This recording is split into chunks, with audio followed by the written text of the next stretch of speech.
Ambient noise? Okay, I'll try to talk louder. Is that better? Okay. We're here today to... One moment.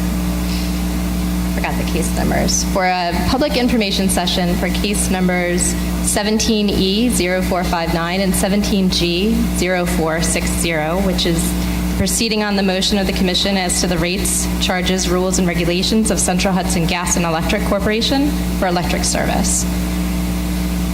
This public information session has been scheduled by the Public Service Commission for the benefit of Central Hudson ratepayers.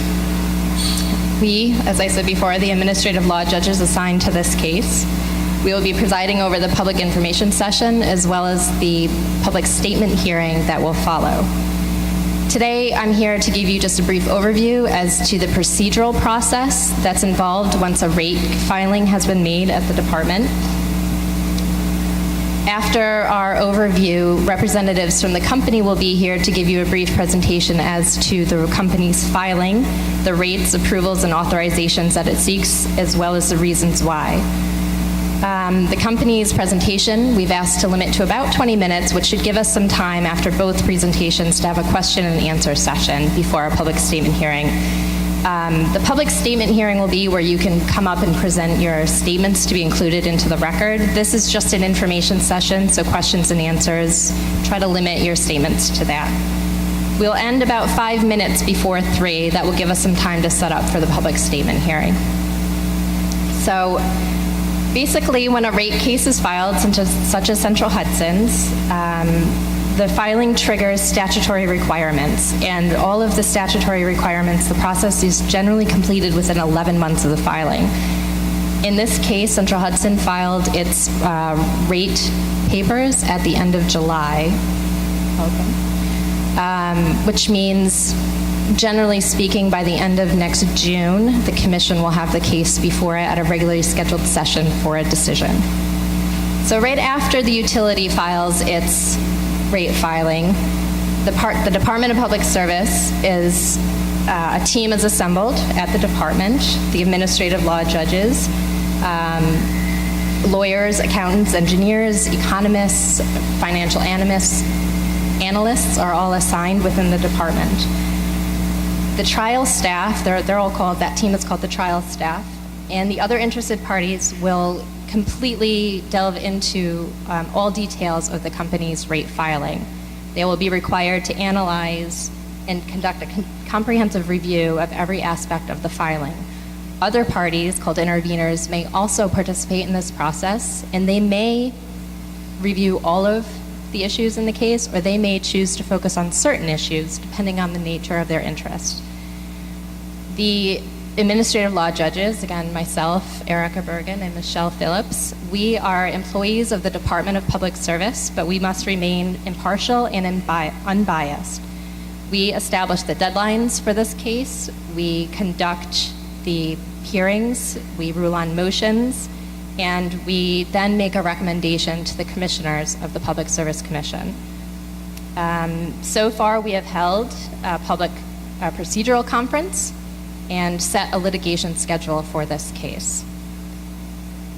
The litigation schedule sets the dates for the filing of the Department of Public Service staff and any interveners' filing of testimony and exhibits, rebuttal testimony, which is when all parties will file papers in response to the other party's case, and then we will have an evidentiary hearing. The evidentiary hearing is where witnesses are sworn, exhibits are entered into the record, and cross-examination occurs, and that's when the witnesses will come, the sworn witnesses will come up, and other people can then ask questions of each other's witnesses about the case. After the evidentiary hearing, the administrative law judges may issue what's called a recommended decision, and that will be made public, and it will be our recommendations to the commission. Parties may make what's called exceptions, so it'll be public, everybody can view it, and then a party may come in and say, well, we take issue with this part or that part, and the parties will have an opportunity to weigh in on that. We, as administrative law judges, will analyze all of the issues in the case. We'll present all of the relevant information to the commission, and that will include all of the evidence that's at the evidentiary hearing, as well as the record, such as public comments that are made at the public statement hearing. In addition, other department staff, the advisory staff, may also make recommendations to the commission. Then, towards the end of the suspension period, which is what that 11-month statutory period is called, the commission will make its decision as to the utilities rates and charges, and that will be at a regularly scheduled public session of the commission. And that will be based on the entirety of the record that we have gathered in this case. So again, that's a very brief and high-level overview of how a rate case moves through the Department of Public Service. But I should mention that that's the typical litigated course of a case. There's also a situation that can occur where instead of going to an evidentiary hearing, the parties may say, we want to try to negotiate a settlement that would result in something called a joint proposal. And if that is the course that the case takes, then the utility will file a notice of impending settlement negotiations. The negotiations will be confidential. Not even ALJ, Phillips, and I would know what's going on during those negotiations, although a settlement judge, as they call it, may be assigned to assist the parties to come to a resolution of certain issues. So again, that's just another thing that can happen. We can go on to the fully litigated case track, or we can move on to a settlement negotiation track. And at this point, it's too early to say, which way this case will progress.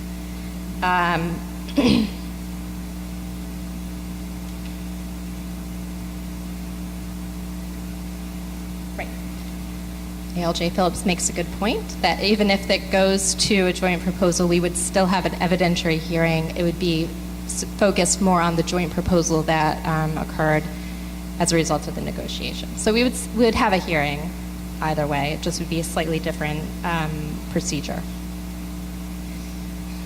So where we are now is the company's proposals are being reviewed at the department. We're having these public statement hearing and information hearing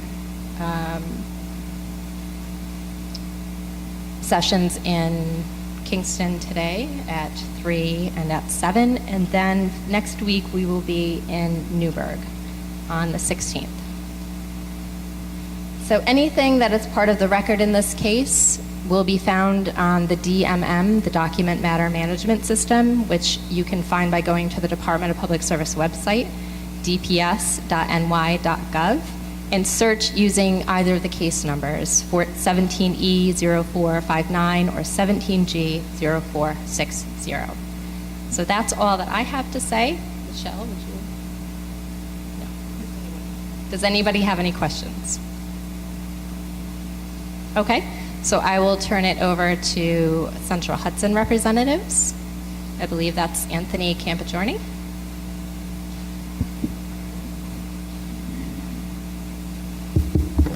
Okay, good afternoon, everyone. As Judge Bergen said, thanks, John. I'll be presenting for about 14 slides, just an overview of our rate plan that we had filed with the Commission back on July 28th. After that, we can open it up to questions and answers, and so happy to answer anything we can as part of the proposal that we made. I think a lot of you in this room know who Central Hudson is. Regulated electric and gas company covering about 8 counties in the Hudson Valley. We go as far south as West Point, delivering natural gas, all the way up to southern Albany County. Have about 302 electric customers, about 80 to 81,000 natural gas customers, about 1,000 employees, 5 main operating districts, including one here in Kingston. Those are our main operating districts are in Catskill, Kingston, Poughkeepsie, Fishkill, and Newburgh. It's a large territory. So throughout the rate filing that you can get online, you'll hear a lot about modernization. Back in 2014, the state instituted a proceeding called Reforming Energy Vision. It was essentially looking to redevelop the business model for utilities in New York State, requiring us to do a lot of different things, really led by the proliferation of renewables and trying to integrate those renewables into the system. The system as it was developed when we originally had it back in the 18 and 1900s was a one-way kind of power flow, moving power from central station generation to buildings and homes. We don't own the generation anymore. We don't generate power. We were forced to divest that in the year 2000. But the whole model has changed where now homeowners and businesses can produce their own energy and push it back into the system. By doing so, the system is becoming more complex. There's a lot more we need to do to allow that two-way power flow, and that's part of the modernization. So we'll talk about that on the electric side a little bit. We'll also talk about the modernization of gas a little bit. A lot of the gas infrastructure in some of our oldest towns and villages was established nearly 100 years ago. That's requiring some replacement now, some of our tougher jobs in some of the towns and villages that we're replacing those pipes in. We'll talk about that. And really, information technology is key now. I would say as an industry, utilities have really lagged other industries that you're used to dealing with, whether it's the airlines or others. In terms of our information technology, the availability and the ease of data and information to make educated judgments about your energy use, and just the way you interact with the utility. We're going to need to make some investments in order to get us to the 21st century, I think, on the IT infrastructure. You'll also see in the filing, and we'll talk about some environmental programs, some energy efficiency programs, which is key for a lot of the initiatives for the state to meet some of their goals, whether it's 40% carbon reduction by 2030. We'll also talk about some of the state goals for necessity to meet some of their goals of 50% of energy generation being produced by renewable energy by the year 2030. So we'll talk about what the utility role is in that. And then lastly, we'll talk about some of the customer service enhancements that I referred to in IT, which are going to require some IT upgrades and some of the other things we're proposing from a customer service and payment assistant option. The state also instituted a major proceeding and a ruling about a year ago, giving some relief to low-income customers, and we'll talk a little bit about that. So first, modernization. So I think on the electric side, there's two parts of it. The first part is kind of hardening. If you look at our infrastructure, the poles, a little bit, as our CEO likes to say, beefier today, right? A little taller, there's more attachments onto it, there's a lot more technology on poles, a lot more fiber companies attaching to it.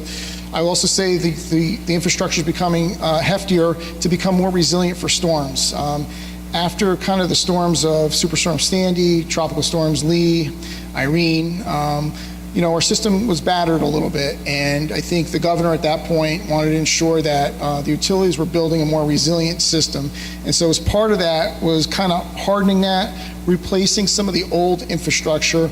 And just like any infrastructure, whether it's roads or bridges, if you don't continually maintain that, you could get away with it for a while, but it deteriorates over a longer period of time. And at some point when the major event happens, there's some more replacement that needs to take place all at once. And so what we're trying to do is stay on top of things, take condition-based assessments of our pole infrastructure and some of our substations and some of our old transformers and replace that at end of life before major failures happen, and just harden the system in general. The other major component of it is automating. As I said, power flows are now two ways, right? There's a lot more customer generators now. Large business owners can generate power up to 2 megawatts. Residential homes can produce power. That requires two-way power flow, requires us to put a lot more technology and understanding what's coming back onto our system.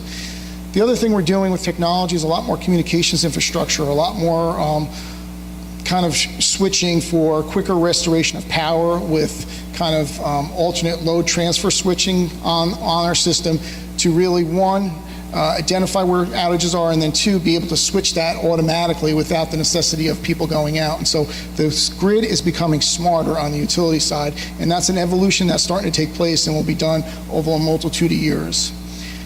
On the gas side, as I mentioned, there's replacement of what's called leak-prone pipe. Some of the gas infrastructure in the state is some of the oldest in the country, when New York was kind of first on electric and gas in terms of the whole United States of America. Some of that gas infrastructure goes back 100 years. There's been some incidents a couple years ago in New York City and Harlem where there was a major explosion due to some leak-prone pipe and some other things going on. There's been incidents up in the Binghamton area. So the state made a decision that they wanted kind of all leak-prone pipe out of the ground. These are things that we continually monitor. We know every leak on our system right now. We don't have to replace all of it right away as long as we're monitoring it and know the risks available, but the state required us to move a little bit more quickly on that, and so we've accelerated our time frames to replace that leak-prone pipe. If you're in a village or an old town, you can see we're digging up some main streets and some places where they're difficult to get to, and that leak-prone pipe will be replaced over about a 10 to 15-year period now, and that's another big driver in this rate case. And lastly, I talked about information technology a little bit on the previous slide, but it's really updating a lot of our systems, including our customer information systems and technology, to allow people to do a lot more self-service options and control their, understand and get access to their data a lot more quickly and do a lot more things via mobile devices. So our top priority for everyone here is reliability. At the end of the day, we're trying to provide you good, reliable service so you don't ever go out, because that's the worst thing for any of you, right? When you're out of power for any extended period of time. And so reliability is probably our most concern. And the thing that causes us the most reliability issues are trees, right? You know, when you storm-related damage to trees are the #1 cause of outages on our system. And what happens is trees fall down, they hit our wires, they hit our poles, and they take that down. The wind by itself usually doesn't take it down. It's usually taking down a tree, which takes down our poles and wires. And so we have a big focus. It's the #1 driver in our rate plan. It's the #1 driver in the rate plan is tree trimming. We need to do tree trimming in order to protect the reliability. And if you've been a Central Hudson customer in a problem circuit for a while, I think you probably have noticed over the last several years your reliability is a lot better today than it was probably a decade ago. And that's because we've had a trimming program really to help with the storm-related damages that take down trees, which take down our poles and wires. The other thing that we're having an issue with right now in the Hudson Valley is the infestation of something called the emerald ash borer. If you see, ash trees are declining at a rapid population right now, and within 6 months you're taking a fully healthy ash tree and it's dying within 6 months. And what's happening is the water is not being able to go up, it's rotting at the base of the tree, and that tree falls over and takes down power lines. Now, that causes us particular issues because that tree, by and large, is outside our normal clearance area for trimming. And so we get easements on transmission lines and we get easement on distribution lines to do a certain amount of tree trimming. These are called danger trees, so they're falling outside that normal clearance area. They're decaying and dying, and they're falling from the base over onto our lines. And so we have a danger tree kind of removal program where we're trying to target these ash trees. I think all estimates from DEC is that our entire ash tree population is going to be wiped out in a few years. I mean, that's how fast the disease is moving along the ash trees. And so that causes us a problem on the tree trimming. The other issue we're having with tree trimming is we have a couple of endangered species. You have the Indiana bat and you have the northern long-eared bat. They are both protected species, which really limits the time when you can trim the trees when they're living within those trees. And so really our easiest time to clear is like from November 1st through March 1st. And so our windows to trim trees have been severely compromised. And so that's causing us another issue with mobilization and just our ability to hit all the circuits we want to hit. We try to hit all our distribution circuits on a 4-year cycle. And so we're trying to get around to all those distribution circuits on a 4-year cycle where we hit them once every 4 years. The other big obligation we have is safety. Safety is the utmost concern not only for you, our customers, but for our employees as well. And so I mentioned that, you know, New York State has some leak-prone pipe, and all utilities right now are being required to get that out of the ground at an accelerated pace. And so on the gas side of the business, this is the #1 driver, removal of leak-prone pipe. Unfortunately, sometimes this removal of leak-prone pipe is in the toughest areas. It's in our oldest towns and villages. If you know some of those towns and villages, you have curb-to-curb kind of asphalt. You have sidewalks, very challenging, very costly on the restoration. We try to work with the businesses and the municipalities to replace it and restore it in an orderly manner and try to cause as little disruption as we can as we replace this pipe. Under this accelerated pipe program, the good news is it'll be installed with new plastic pipe. A lot of this pipe that's leak prone was cast iron or not protected steel. That kind of rusted out over the years. The new pipe will be plastic, which will lower the maintenance costs going forward in the future. So energy efficiency is another big program that we continue to tout here at Central Hudson. If you've been involved in any of the energy efficiency programs that we have, it's been very helpful probably for your business or your town, especially if you've done our commercial lighting program. Since 2009, we've participated and had customers participated in about $30 million of energy efficient savings. So energy efficiency is one of the most cost-effective ways to reduce your energy use, right? And what we're doing here in this plan is furthering that in order to also help the state, you manage your energy bills, but also for the state to meet some of its carbon reduction goals. So the state has a pretty aggressive goal of reducing carbon by 40% by the year 2030. Energy efficiency is one of the big ways we're going to get there. And so we have a number of efficiency programs, whether it's LED lighting that's sold through our Sen Hub website. We have tips on how you can use your energy in a better way. We have programs on energy efficient, heating systems, and we're trying to offer kind of more products and services as we go forward. Smart thermostats, smart strips, and the like to help customers and businesses improve their efficiency. Part of the plan, and what you'll see in our filing, is we also have a new rebate on electric vehicles.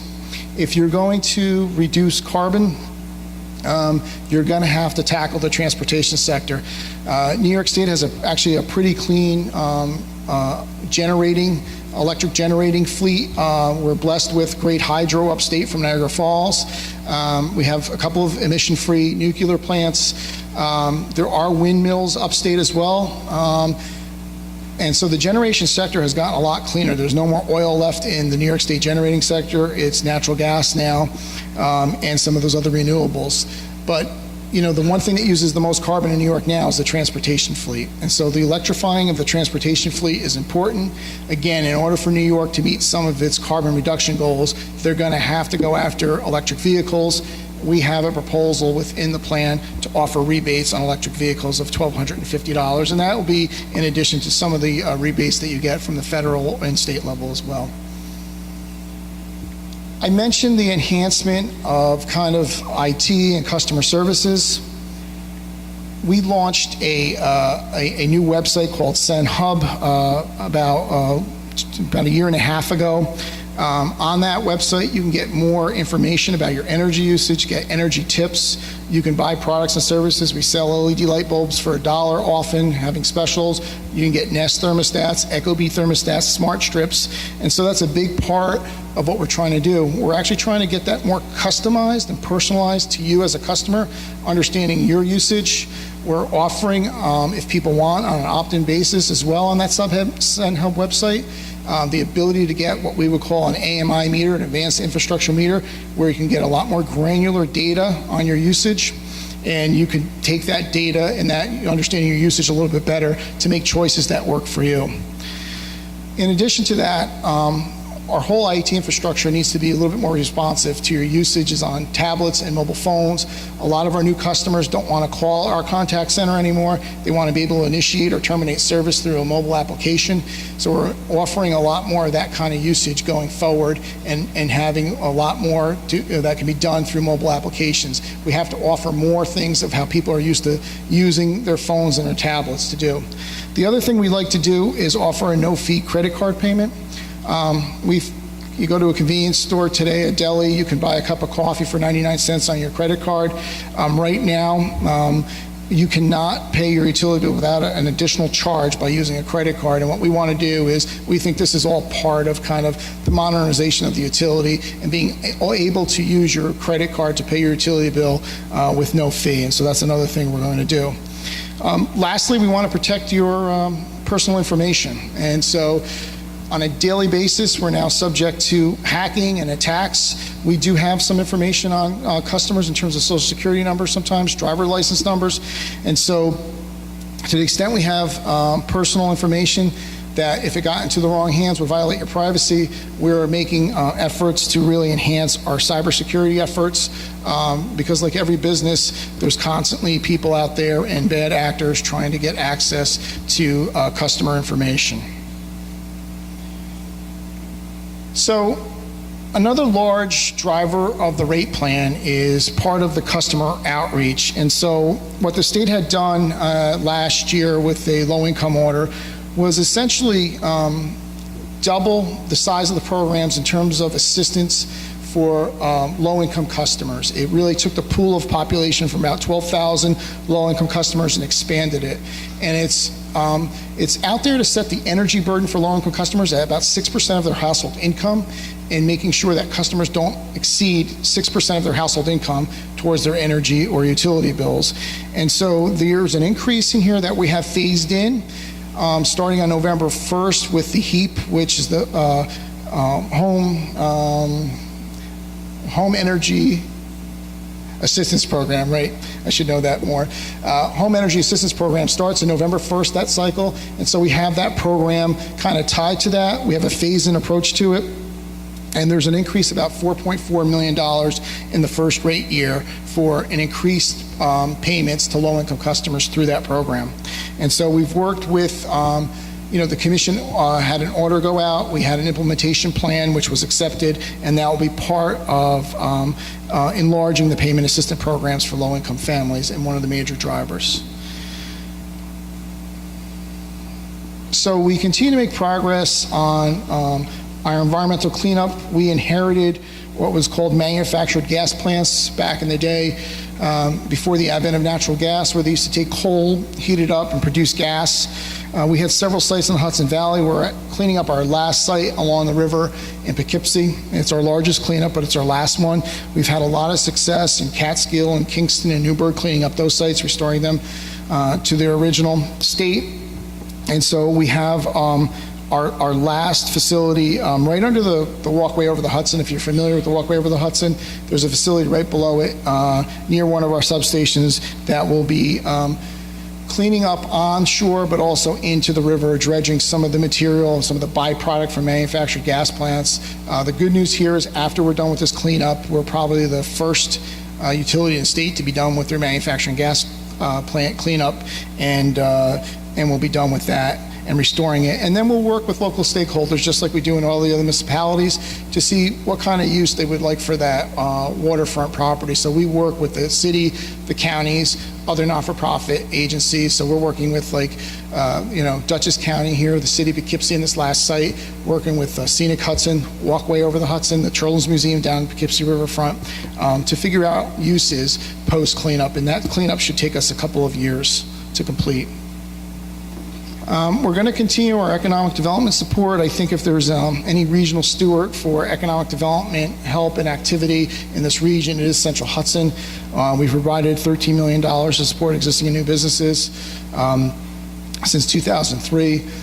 We are involved in any major deal that's happening in any of the counties. We participate on boards and work closely with the state in helping retain businesses and attract businesses to the Hudson Valley. We're going to continue to make that outreach and effort. We did award $1 million as part of our merger agreement with Fortis to help rebuild and revitalize vacant and underutilized urban corridors. We did provide $250,000 to Kingston, who worked with Rubco on the lace factory.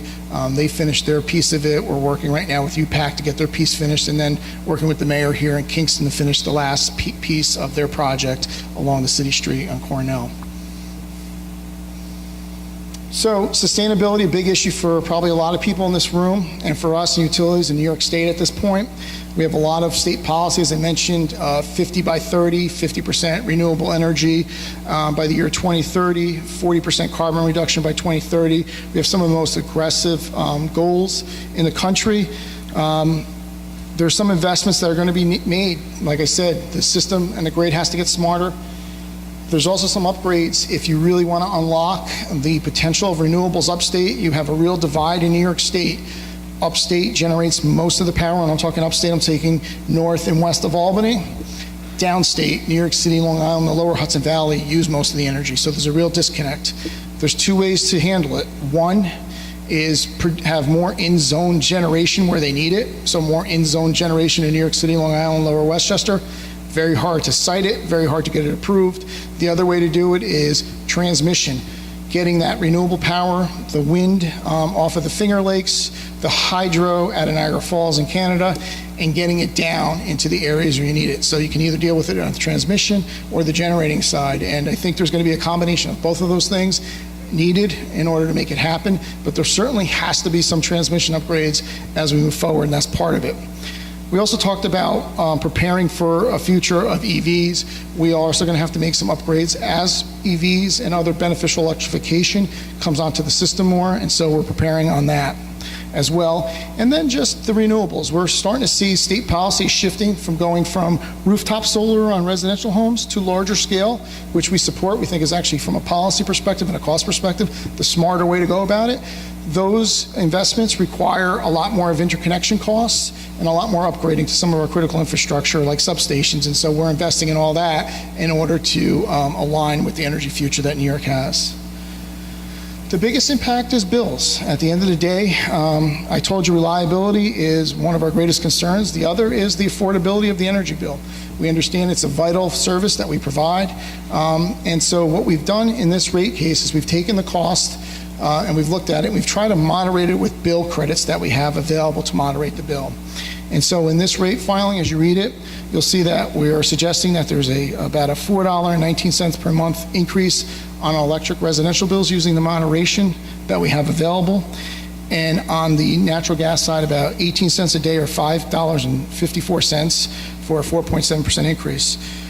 We know that every increase or any increase is a lot for customers to pay. And so we're cognizant of that, and we're very concerned, obviously, about that. We also have requirements, like I said, to maintain the infrastructure in its present form to make sure that you're getting a robust, reliable, and safe system, and that does cost some money.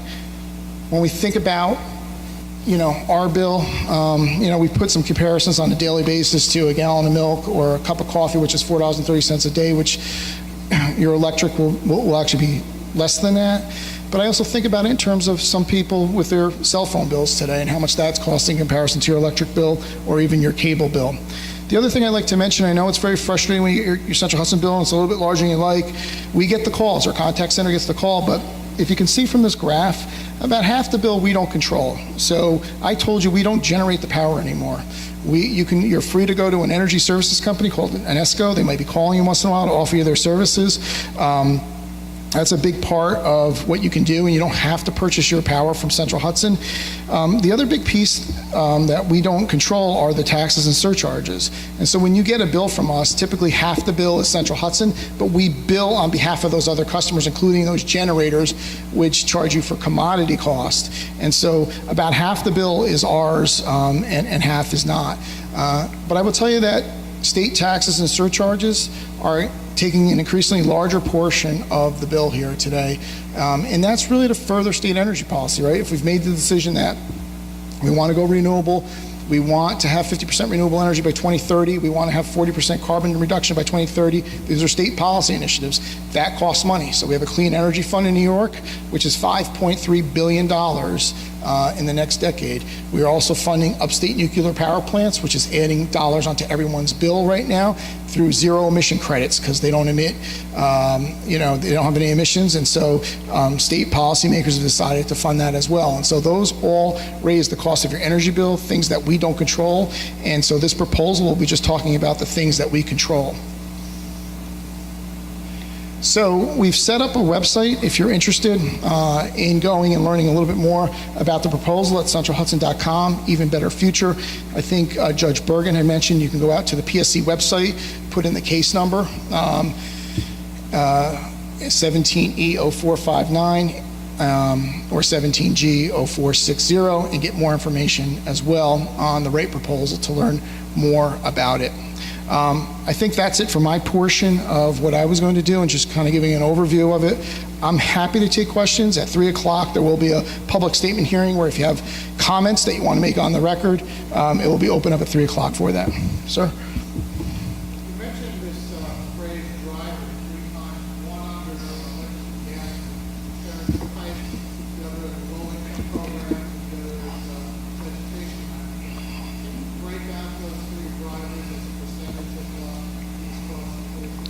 Yeah, I mean, if you look at, yeah, so I will, thank you, sir. So the question was, I mentioned the word drivers a couple of times in the presentation. The question is whether we can break out some of those drivers of the rate increase, and I can, and I will right now. So there's electric drivers for the electric rate increase, and there's gas drivers for the gas rate increase. And so I mentioned that line clearance, tree trimming, essentially, was the largest driver of the rate increase. That accounts for about 19% of the total electric rate increase. So that's the largest single item that we have in part of that. The second largest part of the increase is just general expenditures on what we call capital, investing in new poles, new substations, new transformers. That's the second largest piece at 11% of our rate increase in terms of the driver. There's also transmission and distribution repair maintenance on some of the infrastructure.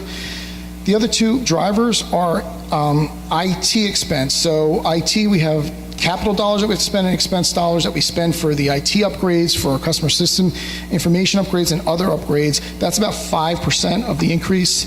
And then that low income program that I mentioned is about 4% of the increase.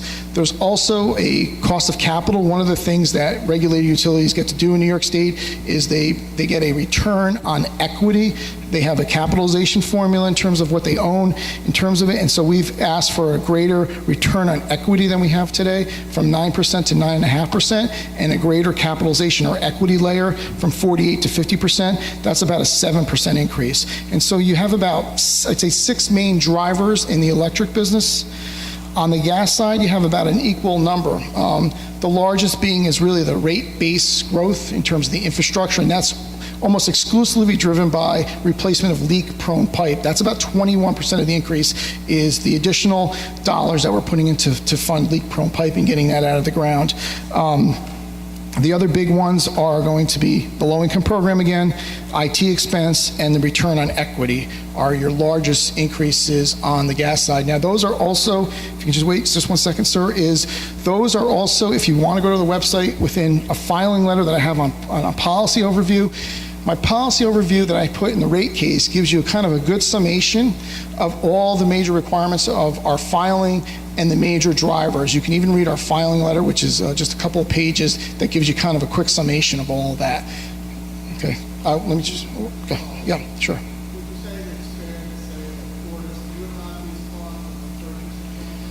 No, I don't think they knew about these costs. I mean, Reforming Energy Vision started kind of the year after the merger went through. I think that's been the biggest change in terms of the business, in terms of trying to change the business utility model. So that proceeding started in 2014. And really, I think, set forth a new policy and a new paradigm for utilities. But I also think it also, from state policy perspective, really drove some of the increase that we're having with renewables and the integration of that. So I don't think Fortis in 2013 had any insight into a proceeding. It didn't start into 2014. I mean, you know, those are the capital requirements of the programs right now that state policy initiatives are running right now. I don't know if they made a bad investment. I just don't know that. Your question was whether they knew. I just don't think they could have known about what REV was proposing at the time when the merger concluded in 2013. Sir? You're saying that you're dedicated to We have a proposal for it again. This is a proposal. Right.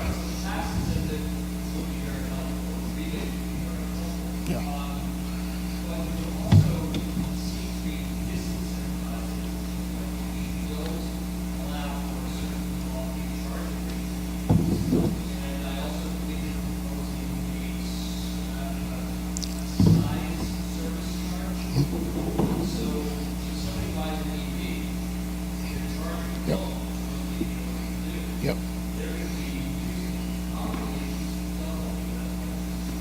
Yeah.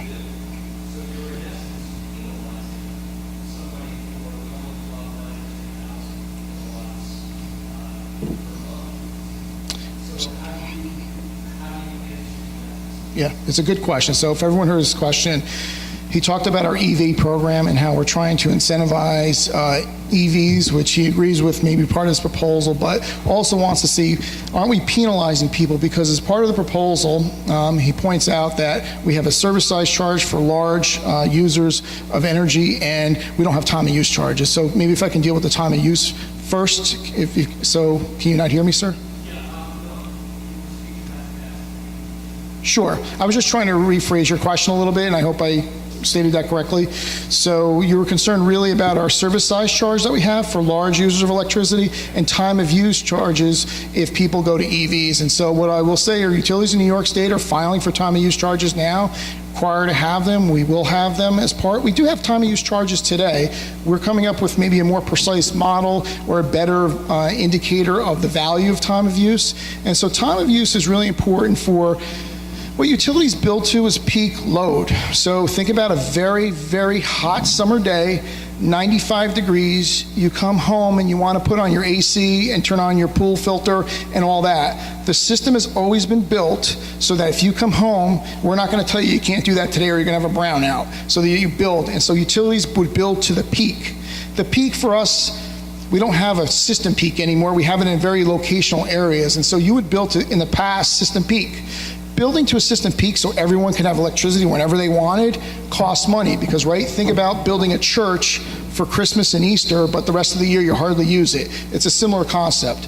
And so we built to the peak. Central Hudson's peak is down 20% over the last several years, and it's forecasted to be flat and declining going forward. So we don't have a peak issue. But we have time of use. Our time of use rates were 12 hours on peak, 12 hours off, which is kind of imprecise because our real peak issue starts happening about 2 o'clock in the afternoon and goes until about 7 p.m. in the evening. So our new time of use rates will have a 5-hour time of use block, where if you use that power at that time, will be a little bit more costly for the people who want time of use. It's not mandatory and it's not for everyone. But if you want to use it, we're going to have a time of use with a 5-hour block, which is going to be considered a peak period, probably from 2 p.m. to 7 p.m. And then the rest of the hours are going to be off peak. And so we will have a time of use. Your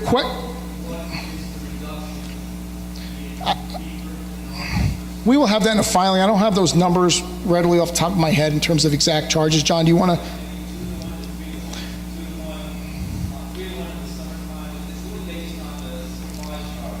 Right. So our system demands, so John, what John is saying is he thinks it's 2 to 3 to 1, and we can get you more precise numbers and do a follow. So what that means is that if you charged on a peak hour, right, if you charge in that 5-hour block during the summer where it's most costly, you would probably pay 3 times as much as if you charged off peak, right? So it's got to work for your lifestyle when you're home and what you want. So what John's saying though is our system charges for our delivery system don't change much, right? Because if you use a few more electrons or not, it's not. What you're going to really pay for is the commodity, right? The market supply when people want energy on a hot day and they want more AC load.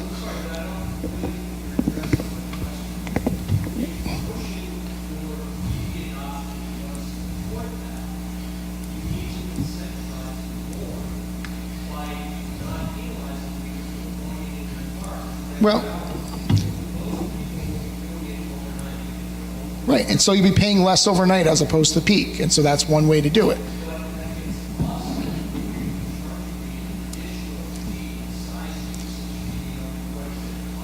It's starting at $1 from 9,000 kWh to 10,000 annually, going up to a $4 maximum charge. Right.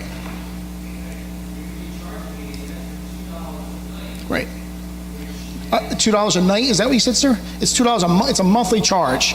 It's a monthly charge, so it'll be $1 a month up to $4 a month for extra large users. But if you also want to promote energy efficiency, right? You want to promote energy efficiency. You want to take some of your largest users and give them an opportunity to lower their usage as well. And so you got to give them that incentive. And so not every system will fit every person, right? So if you want to have an EV, you might go to time of use charging, and that might work for you. It might not work for somebody else. But if we're here to incentivize state policy, one of the proposals that we have is to help lower their usage. I will say the other thing is that we have to have good kind of costs associated with what it costs us to deliver service. And I think right now we're trying to align that cost better.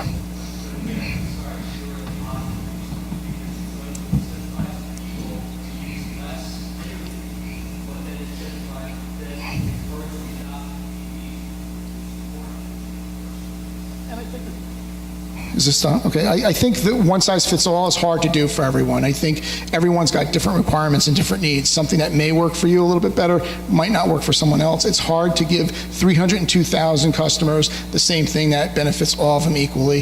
It's, you know, it's some policy choices, so. And so that might be one option, right?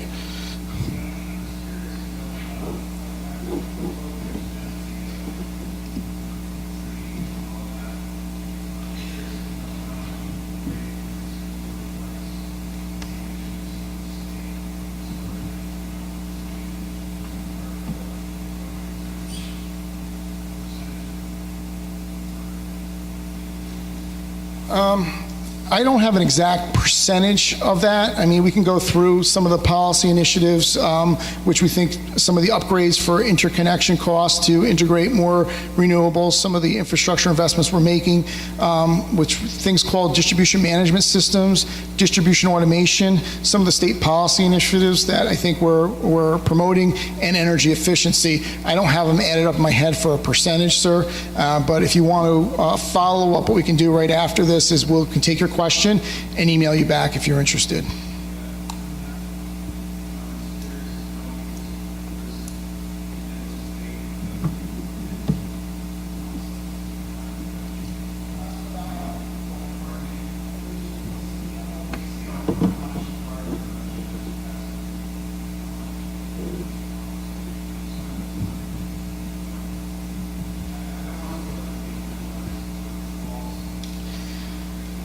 Yeah, it's a good question. Unfortunately, for regulated utilities, we kind of have to follow the policy mandate of that we're giving. And so we have goals on energy efficiency, which targets. And so if you look at our previous rate plans, we've been doing energy efficiency since 2008. We're given annual goals of how much energy efficiency we have to do and what that should cost. And we're given dollars to help promote that. Going forward, it will be the same. We don't know what the targets will be for energy efficiency. We have some other measures in here for carbon reduction programs, but we're unfamiliar with it, how much that will be and how much will be approved. So I hear what you're saying in your question. As a regulated utility, it's hard to get away from some of the state policy initiatives that have been set for us. Where's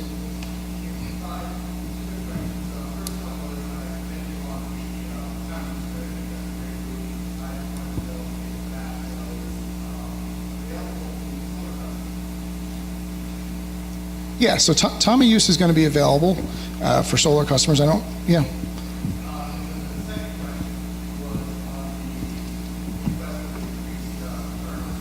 Yeah.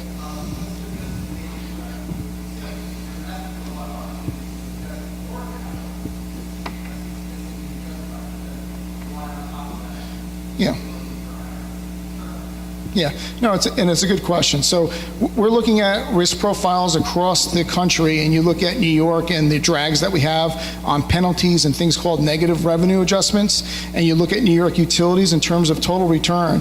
And so we're like any other business trying to attract capital and investment to make these improvements and getting a lower cost of borrowing and having our credit rating and metrics, you know, staying at a credit rating, so our debt borrowings are less. And so when we look at the model and the investments we're making and the cash that's going out of the business, and you look at other utilities across the country, New York is really an outlier in terms of ROE and the amount of ROE they allow their utilities, and that puts pressure on our ability to get institutional investors to invest in the utility. And so what that will do ultimately is there's a sweet spot there, because if you put continued pressure on the utility, we can't get the outside capital investment, we get credit rating downgrades, our borrowing costs go up, which get passed on to customers. And so you want to, and the commission has a policy right now to try to maintain their utilities on an A credit rating, because there is that tension about how much you want borrowing costs to go up on the debt side versus the equity side. And just right now in New York, if you look at the investments we're making, the robust capital programs, we're going to need more infusion of capital going forward, and you're going to have it at returns that I think are in line with the rest of the nation, and New York is not right now. It's an outlier on the low side. Jen?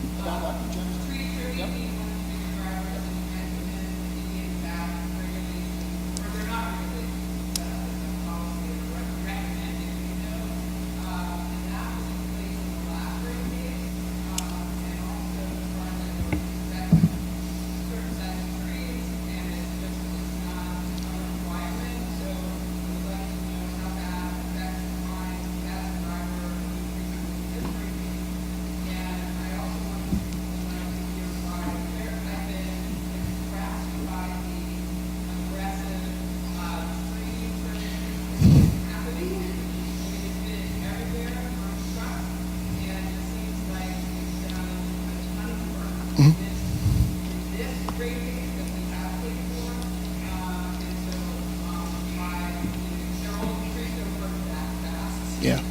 Yeah. It's a good question. So the first thing I'd like to address, Jen, is that the Indian bat and the long-haired bat are both DEC and U.S. and Wildlife restrictions, and so we are restricted from trimming during certain periods of time, and it affects about 40% of our overall circuits. But you asked another question about why, that we've been looking like we're doing a pretty robust job on our transmission and distribution lines, and the truth is the Hudson Valley's got one of the highest density of trees in the country, and we're off our 5-year cycles on the transmission lines and 4-year cycles on the distribution lines because of some of these effects that we've had with the restrictions on when we can trim. The emerald ash borer has caused us more outages, so we failed what we call one of our safety, which is kind of the frequency of outages, and we paid a $2 million penalty because we had more outages on a certain circuits and in terms of outages on the system. And so I think we need to do more because we have more restrictions on us, and we haven't been keeping up with the 4-year and 5-year cycles. And when you don't keep with the 4 and 5-year cycles, it ultimately affects you, and it's going to cause more reliability issues. The other thing we're seeing with reliability, in addition to the emerald ash borer and the danger trees, is that there's a lot more pole hits. And so the truth of the matter is there's a lot more distracted driving. And when somebody hits a pole, there's likely an outage related to that. We have a campaign right now that you may see on some billboards and hear on the radio, distracted driving, and that is also causing outages to go up. When outages happen, whether it's our fault or not, we get penalized to making sure you have good reliability, and so we've suffered a $2 million penalty for that, and we think we need to do more rather than less. We're going to have time for one more question, then we're going to have to wrap up to prepare for the public statement hearing. Are you media? Can you talk to John about your media questions? I want to take the public.